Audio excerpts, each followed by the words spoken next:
শালা কি যে যৌবনের কুড়কুড়ানি উঠেছিল কে জানে। আবেগের বশে মরতে দুটো বিয়া করতে গেলাম।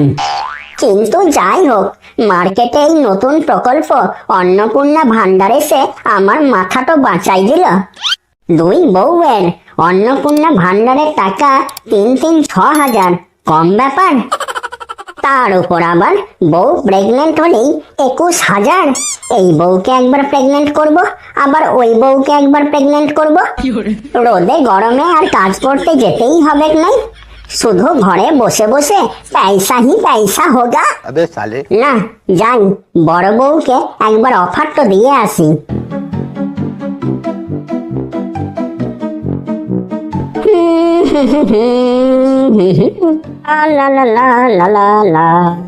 ও আমার ময়ূরপঙ্খী, ও আমার পটল চেরা চোখের সুন্দরী, কি করছো তুমি রান্নাঘরে? ও আমার কাকতারুয়া, এই যে তোমার জন্য পিন্ডি রান্না করছি, গেলবে নাই পিন্ডি? দেখো দেখো, তোমাকে আমি কত ভালোবেসে কথা বলছি, আর তুমি কিনা আমাকে রাস্তার নেড়িকুত্তার মতো খ্যাঁক খ্যাঁক করছো। কি আমি নেড়িকুত্তা? সে তো আমি এখন নেড়িকুত্তা হবই। যাও কেন, তোমার প্রাণের প্রিয় ছোট বউয়ের কাছে যাও। তোমাকে তো আমি হাড়ে হাড়ে যা চিনি, তাতে করে তুমি এমনি এমনি তো আমার রান্নাঘরে আমার সাথে পিরিতি করতে আসো নাই। ঝেড়ে কাশো তো, তোমার মতলবটা কি? না না, মতলব আবার কি? ওসব মতলব টতলব কিছু না। বলছিলাম বর্ষা তো চলে এলো, বাইরের ওয়েদারটাও বেশ ঠান্ডা ঠান্ডা। এখন বাইরে কাজ বাজও তেমন নাই, হাতে টাকা করিও অল্প টান চলছে। চলো কেন, তোমাতে আমাতে মিলে ২১,০০০-এর প্ল্যানটা করি। বললাম নাই হারামজাদা, তোকে আমি রগে রগে চিনি। কোনো কুবুদ্ধি না থাকলে সেই তো আমি ভাবি এই অসময়ে তুই আমার কাছে রান্নাঘরে কেন? না না, ওসব বাচ্চা কাচ্চার কথা মুখেও আনবে নাই। আর ওই যে সেদিন অন্নপূর্ণা ভান্ডারের ফর্মটা ফিল আপ করলে, ওটা ঠিক জায়গায় জমা করেছো তো? হ্যাঁ গো, দিয়ে এসেছি গো, দিয়ে এসেছি। অন্নপূর্ণা ভান্ডারের চিন্তাটা তোমার থেকে বেশি আমার, বুঝলে তো? আর হ্যাঁ, আজ একটু ভালো মন্দ কিছু রান্না করো। একঘেয়ে ওই পটলের তরকারি খেতে খেতে না আবার কোনোদিন পটল তুলতে হয়। রোজ পটল আর পটল, মনে হচ্ছে গোটা পটলের ক্ষেতটাই আমাদের রান্নাঘরে নিয়ে চলে এসেছে। জিভটা তো খুব লম্বা হয়েছে, যা কেন ভালো মন্দ বাজার করে এনে দে, রান্না করে দিছি। ভালো মন্দ বাজার করার পয়সা নাই বলেই তো তোকে ২১,০০০-এর প্ল্যানটা বললাম। তো তোরা তো আমার কথা মানবি নাই। আমি পারবো না, যাও এখান থেকে। না, বড় বউয়ের কাছে তো ডাল গলল নাই, যাই দেখি ছোট বউয়ের কাছে, যদি কোনো উপকারে আসে। খাওয়া আবার মুরদ নাই, আর বাচ্চা জন্ম দিবে।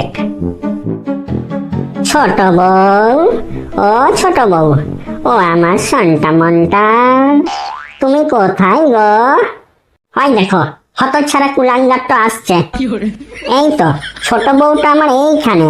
ও আমার ময়ূরপঙ্খী, ও আমার পটল চেরা চোখের সুন্দরী, বলি কি করছো তুমি? কেন, তুমি তো আমাকে রানী বানাই এনেছো, তাই তোমার রাজ্যের রাজকার্য করছি। মিলছে কোথাকার। এই শোনো না, বলছি কি, হাতে একটাও টাকা পয়সা নাই, আর ওয়েদারটাও তো বেশ ভালো ঠান্ডা ঠান্ডা করছে। আর চলো না, ঘরের দরজা বন্ধ করে ২১,০০০ টাকার প্ল্যানটা করি। ছাড় আমাকে, ছাড়। সেই তো দেখি এই ভর দুপুর বেলায় আমার পিছনটাতে কেন ঘুর ঘুর করছে। না না, আমি এখন বাচ্চা কাচ্চা নেবো নাই। বাচ্চা নিলে আমার এই এত সুন্দর ফিগারটা নষ্ট হয়ে যাবে। এটা আমার এনজয় করার টাইম। ধুর শালা, কত আশা নিয়ে দুটো বিয়ে করলাম, এখন দেখছি দুটা বউই একই গোয়ালের গরু। তোরা দুজনাই শুধু না নাই করছিস, তাহলে আমার দুটো বিয়ে করে লাভ কি হলো? তোরা দুই বউ যদি আমার কোনো কাজেই না লাগিস, তাহলে তোদের জায়গায় আমার দুটা পাশ বালিশ কিনে নিলেই হতো। শুধু অন্নপূর্ণা ভান্ডারের সুবিধা নিলে হবে? যতগুলা প্রকল্প আছে সবকিছুই তো নিতে হবে। আর তোরা দুজন শুধু না করছিস। শালা, মাথায় এমন এক ডাঙের বাড়ি দেবো নাই, বাচ্চা জন্ম দিয়ে খাওয়াবে কি? খাওয়াবে কি মানে? জন্মের পর তো বাচ্চা দুধ খাবে, আর ওটা তো তোর কাছে ফ্রিতেই আছে। আর যেই দুধ ছাড়বে সেই অনাথ আশ্রমে দিয়ে দেবো। এরকম করে একটা করে বাচ্চা নেবো, 21,000 টাকা নেবো, আর দুধ ছাড়লেই অনাথ আশ্রমে দিয়ে আসবো। কেমন লাগলো? This is business. এ তো বাপ না জল্লাদ। হে ভগবান, এ আমার কার সাথে বিয়ে হলো? কি হলো রে ছোট, তোর কান্নার আওয়াজ আসছে, কি ব্যাপার? এই তুমি চুপ করো তো। যখন তোমার কাছে 21,000-এর অফারটা নিয়ে গেলাম তখন তো কোনো রেসপন্স দিলে নাই। এখন কি ছোট বউয়ের হয়ে ওকালতি করতে এসেছো নাকি? শোনো, ওসব ফালতু কথাবার্তা ছেড়ে আমার অন্নপূর্ণা ভান্ডারের ফর্মটা জমা দেওয়ার ব্যবস্থা করো, যাও। আরে যাবো, অত হড়বড়াচ্ছিস কেন? তোরটা আজকে অনলাইনে করে দেবো। আজ করলেই কাল টাকা ঢুকে যাবে। আই, ওরটা যদি অনলাইনে জমা দাও তাহলে আমার তো কোথায় জমা দিয়ে এসেছো? আরে তোরটা অঞ্চলে জমা দিয়ে এসছি, তোদের কোনো চিন্তা নাই, ঠিক সময়ে তোদের দুজনাকারই অন্নপূর্ণার টাকা ঢুকে যাবে। তোদের থেকে চিন্তাটা বেশি আমার, বুঝলি তো? একই হাতে টাকা পয়সা নাই, তোদের ভান্ডারটা ঢুকলে আমার হাতটা তাও অল্প স্বচ্ছ হবে। ঠিক আছে, দেখছি। আমার যদি অন্নপূর্ণা ভান্ডারটা না ঢুকে তাহলে তোকে মেরে আমি বিধবা ভাতা লুবো। শালা, আমি কি পাপ করে যে পৃথিবীতে এসেছি কে জানে। একটাও মেয়ে পটিয়ে এখনো পর্যন্ত বিয়ে করতে পারলাম নাই, আর ওদিকে কত লোক 2টা বিয়া 3টা বিয়া করে ডবল 3 ডবল করে অন্নপূর্ণা ভান্ডার 21,000 করে টাকা লিছে।